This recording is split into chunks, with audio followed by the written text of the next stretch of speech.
This used to be a lake. Human civilization has been built on the back of earlier civilizations. This means the house you live in was literally built on the top of someone's plot of land some hundreds and thousands of years. So when scientists decided to investigate the Euphrates River as it was drying out, they were shocked to find an entire lost city buried under this river that is as old as time. Where is the Euphrates River located? What did the scientists find out? What ancient city was discovered? Join us in this video as we show how scientists have been shocked at what was found after the Euphrates River dried up. Over the years, the Euphrates River has grown to be one of the most historically significant rivers in the world, playing a crucial role in the development of ancient civilizations and the sustenance of the nations surrounding it. To start with, the Euphrates River, along with the Tigris River, formed the heartland of ancient Mesopotamia known as the land between the rivers. This region, situated in present-day Iraq and parts of Syria and Turkey, was the birthplace of some of the earliest known civilizations, including the Sumerians, Akkadians, Babylonians, and Assyrians. The presence of the Euphrates River also helped create very fertile plains that were ideal for agriculture, as the river's annual flooding brings silt that is rich in nutrients. It has allowed the cultivation of crops such as wheat, barley, and dates. Also, ancient Mesopotamians developed sophisticated irrigation systems to harness the river's waters for farming, leading to the growth of urban centers and the establishment of complex societies. The Euphrates also was home to the Sumerians, who have made tremendous contributions to human civilization. They invented one of the earliest known writing systems, cuneiform, around 3500 BCE. Apart from these, the Euphrates River has served as a strategic boundary and a crucial waterway for various empires. It was part of the route for military campaigns and trade expeditions. Empires like the Akkadian, Babylonian, Assyrian, Persian, and later, the Hellenistic and Roman empires utilized the river for transportation, irrigation, and defense. The river's importance has grown in contemporary times. Although it is no longer used for conquest or birthing civilizations, the Euphrates River remains an essential water source for agriculture, hydroelectric power, and irrigation in the region. For countries like Turkey, Syria, and Iraq situated around it, the Euphrates River holds immense importance for their survival, economies, and livelihoods. Firstly, it is a source of water supply for drinking, domestic use, and agriculture. The river and its tributaries provide water crucial for irrigation and agriculture in the region. This relevance has been observed for millennia. Apart from this, communities residing along the Euphrates River rely on it as a primary source of drinking water and water for domestic purposes. Access to clean water from the river is essential for the health and well-being of the population in these areas. Also, the flow of the Euphrates supports hydropower generation in various regions.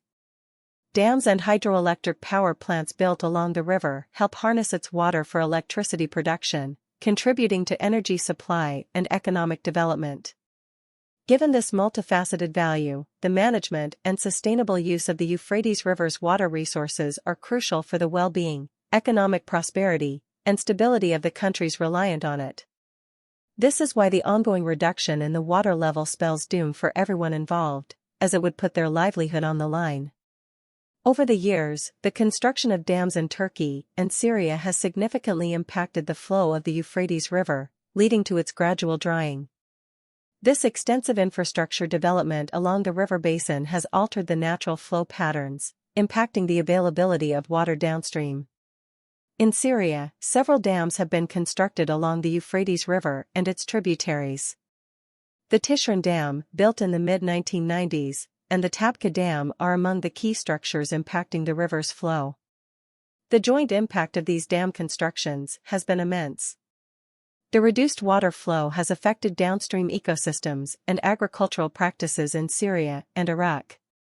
Agriculture in these regions heavily relies on the Euphrates River for irrigation, and this diminished flow has led to water shortages for farming, impacting crop yields and livelihoods of local communities. Beyond all these, the reduced water flow has sparked tensions and disputes among countries downstream, particularly Syria and Iraq, regarding water scarcity and allocation. Apart from dam construction, climate change has also emerged as a primary driver behind the drying of the Euphrates River. Changing climatic patterns, including reduced rainfall and increased temperatures, have significantly altered the water cycle in the region.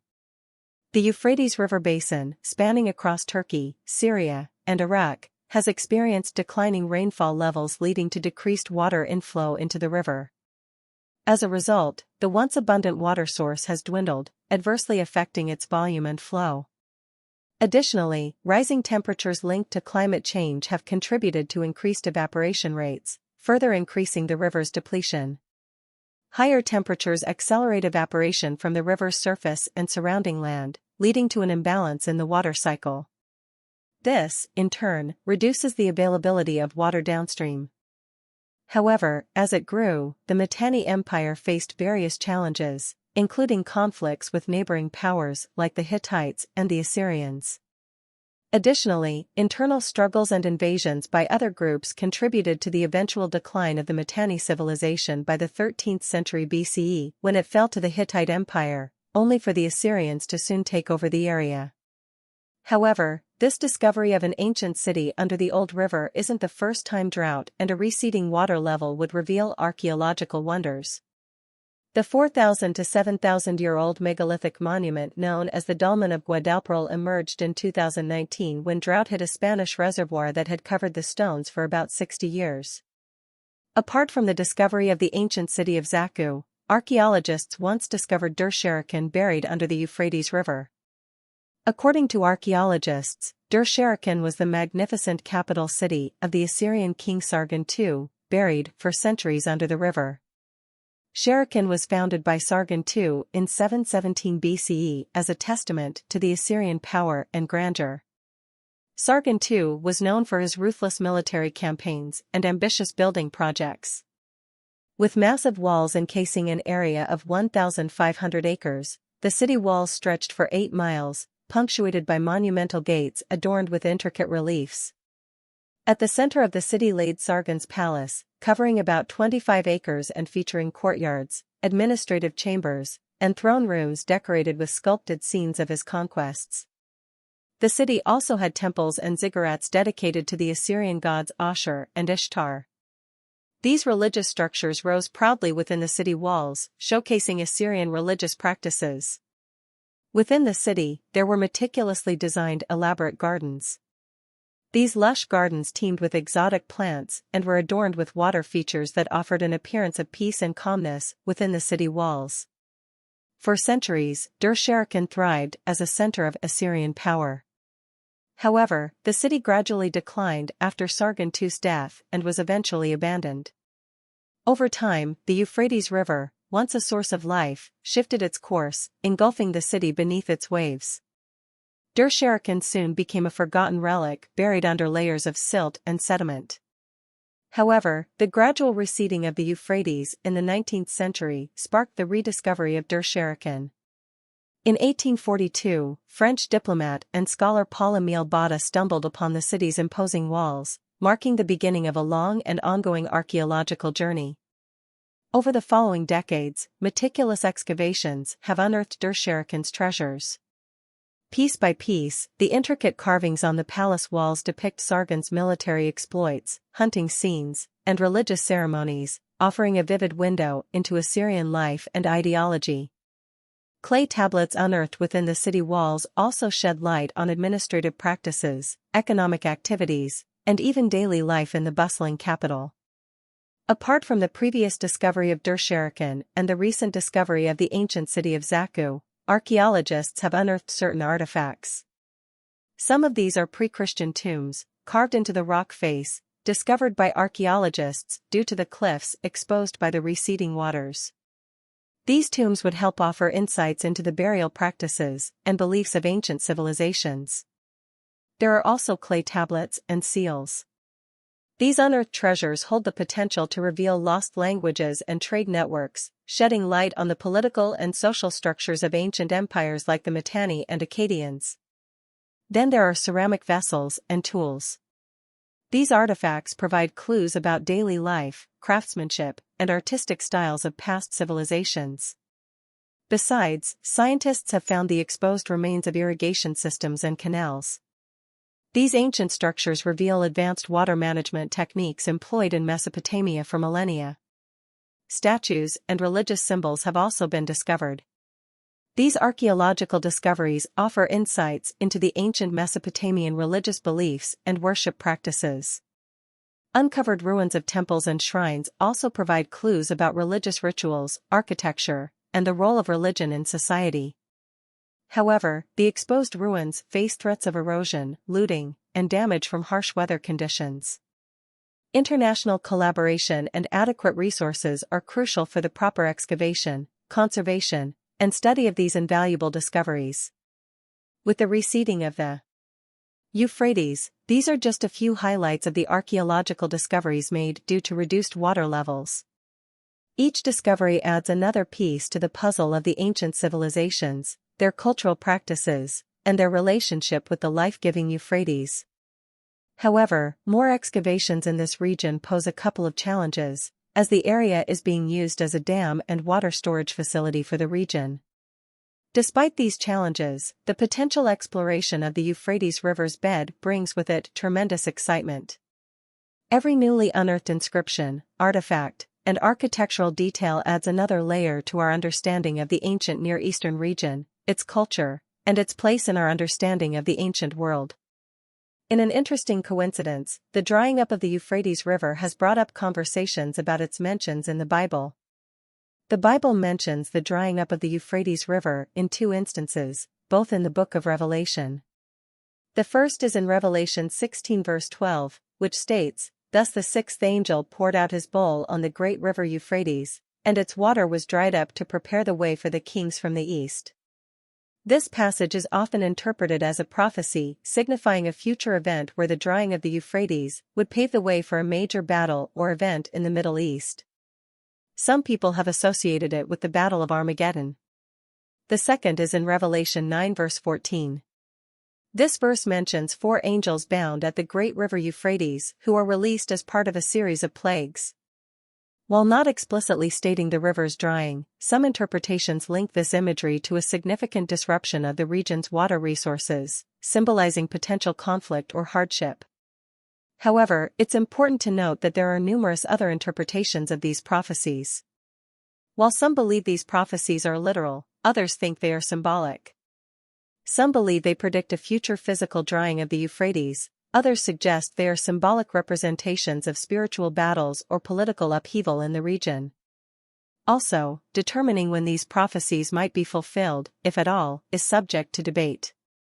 Some believe they refer to events yet to come, while others propose they may have already been partially fulfilled through historical events. The complete and total fulfillment of the drying up of the Euphrates River, whereby an army of 200 million will cross in their attack on Israel at the end of time prior to the second coming of Jesus Christ, has not yet been fulfilled. Ultimately, understanding these prophecies is a matter of individual faith and interpretation. However, understanding the cultural and historical context of the Euphrates River's significance in the Bible can provide valuable insights into the symbolism and possible meanings behind these passages. So, with the Euphrates River drying up, the various parties involved have approached the subject from different viewpoints. For the archaeologist, it is an exciting opportunity to probe deep into the past by digging into the ground to understand the forces that shape our lives. For the nations surrounding the river, the drying up presents a precarious situation as tensions rise due to the adverse economic effects it would have on them. For some others, it is a sign that the world is coming to an end. But for the father of 3 in Iraq who can't find water for his family, animals, and crops, it could be the call of death coming fast for him. Thanks for watching another episode of Voyager. While you're still here, make sure to click the video on your screen for more mind-blowing videos about space. Also, poor irrigation practices, particularly inefficient water management and excessive agricultural water consumption, have played a significant role in the Euphrates River's diminishing flow. Agriculture is a significant consumer of water resources in the region, accounting for a substantial portion of water withdrawal from the river for irrigation purposes. Outdated irrigation techniques, such as flood irrigation, have resulted in significant water wastage through evaporation and runoff, diminishing the overall water supply. Moreover, increased demand for water for agriculture, coupled with inefficient irrigation methods, has also strained the river's resources. Farmers in the Euphrates River basin often overextract water for crop cultivation, leading to unsustainable practices that deplete the river's flow and contribute to its drying. But not all is bad news. The drying of the Euphrates River has made certain discoveries possible that have shocked everyone involved. Due to the reduction in the levels of the Euphrates River and the drought that has hit Iraq, authorities decided to drain part of the Mosul Dam reservoir in the country's Kurdistan region. As it turns out, the decision preserved more than crops. Out of that drained area, an ancient city emerged. A team of archaeologists discovered a 3,400-year-old city which was once located on the Tigris River. With just days to examine the area before the waters came back, archaeologists successfully mapped what they believed to have been a major city in the Mitanni Empire built 3,400 years ago. While people who lived in the area knew the city was there when the dam was created in the 1980s, the buildings and artifacts that survived the city's destruction in an earthquake around 1300 BCE had never been fully investigated. Parts of the city first arose from the depths during a major drought in 2018. During that brief time, researchers explored a lost palace with massive 22-foot-high walls, some 6 feet thick, and discovered remains of wall paintings in vibrant shades of red and blue. However, the archaeologists didn't have enough time to sufficiently map the city before the waters returned. So, when drought struck again recently, a research team was assembled in a matter of days to hurry out to the site, funded by the University of Tübingen and the University of Freiburg. Now, archaeologists have a clearer picture of what this ancient city might have been like, thanks to the team's mapping of numerous large buildings and uncovering hundreds of artifacts. Among the buildings found were an industrial complex, a fortification with a wall and towers, and a multi-story storage building. According to Ivana Puljas, an assistant professor of archaeology from the University of Freiburg, the huge magazine building is of particular importance because enormous quantities of goods must have been stored in it, probably brought from all over the region. Hassan Ahmed Qasim, chairman of the Kurdistan Archaeology Organization and the expedition's leader, adds the excavation results show that the site was an important center in the Mitanni Empire. The team was impressed by how well many of the walls were preserved, despite being made of sun-dried mud and submerged for more than 40 years. In another statement, Peter Pfalzner, a professor of archaeology at the University of Tübingen, describes the underwater survival of the unfired clay tablets as being close to a miracle. The team hopes the tablets, some of which could be letters, will shed more light on the city and its daily life. It has been discovered that the city was the ancient city of Zaku, a major hub in the Mitanni Empire, which lasted from roughly 1500 to 1300 BCE.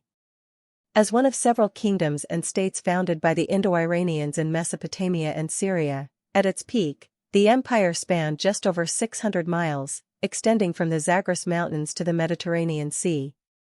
Although the Mitanni Empire was a powerful kingdom that existed during the Late Bronze Age, the origins of its people remain unclear. Historians argue that they likely migrated from the northern regions and established themselves around the Euphrates River. Over time, they grew in power, expanded their territory, and became a dominant force in the region. Their diverse base of different ethnic and cultural groups is also a reason why their origins are hard to trace. Archaeologists say that their society was influenced by Indo-Aryan elements, and they spoke a language classified as part of the Hurrian language family. However, the ruling elite adopted the Hurrian culture and language while incorporating elements from neighboring civilizations. The Mitanni Empire was also known for its military prowess and diplomatic strategies. Like other great kingdoms in the past, they established alliances through matrimonial ties, often marrying off their princesses to rulers of neighboring kingdoms such as Egypt and Babylon. These alliances were crucial for maintaining stability and expanding their influence. The Mitanni Empire also controlled important trade routes connecting Mesopotamia, Anatolia, and the Levant. They engaged in extensive trade of goods such as horses, textiles, metals, and other commodities, contributing to their economic prosperity and wealth.